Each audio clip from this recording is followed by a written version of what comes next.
Alright, Wishu, we are going to talk about Bangernomics real quick. Because honestly, this curveball is really bad the way it currently is. But it's not like totally bad. Like it could be cool, but like you just went a little bit too far with this. So let's read what it does. So the first thing that it does is vehicle fuel consumption is heavily increased. Uh, The other thing is it disables your brakes, and your vehicles have a very slow startup time. So, all in all, that's not super bad, but the one thing that really kills it is the fuel consumption.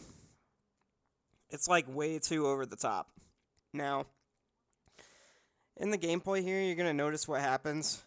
I talk to Mackenzie here, and then it activates Under the Weather at the same time as Bangernomics, and this is max negative curveballs only. So this is really bad because now I can't drive and I can't run either. And fortunately, I can do something to end the Under the Weather one.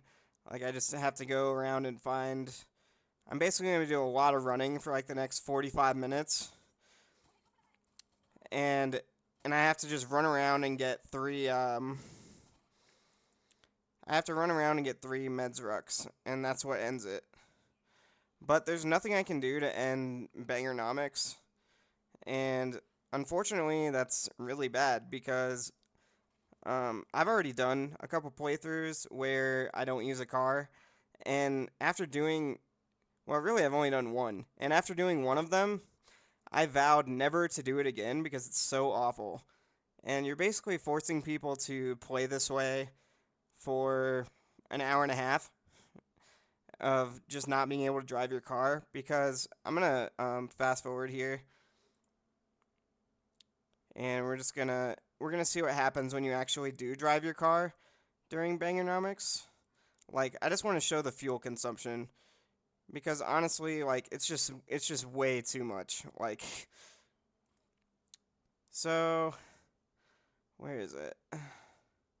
Eventually, we take our car up to one of these places. Okay, so yeah, here's where I'm gonna drive my car. So this is the slow startup. And then look at how much fuel this takes. So we're just going across the bridge here. Like, you're taking a vehicle that could probably go, like, probably 2.5 kilometers on a full tank of gas, and you're making it so that it can only go, like, 800 feet. Or maybe 1,000 feet. 1 kilometer, let's say, on a full tank of gas. Like, it's undrivable. No one's gonna ever drive if they have to spend that much fuel, right? So, I guess what I'm suggesting here, this feedback, the whole reason for this video is like, this is a good curveball without the fuel consumption. So, like, if you guys can just make the vehicle handle differently, like, you've already taken away the brakes, right? So, why not just make it harder to turn or something like that instead of the fuel consumption? Because the fuel consumption just makes it unplayable. There's nothing we can do to end it early, so we just have to deal with it. So, if you could just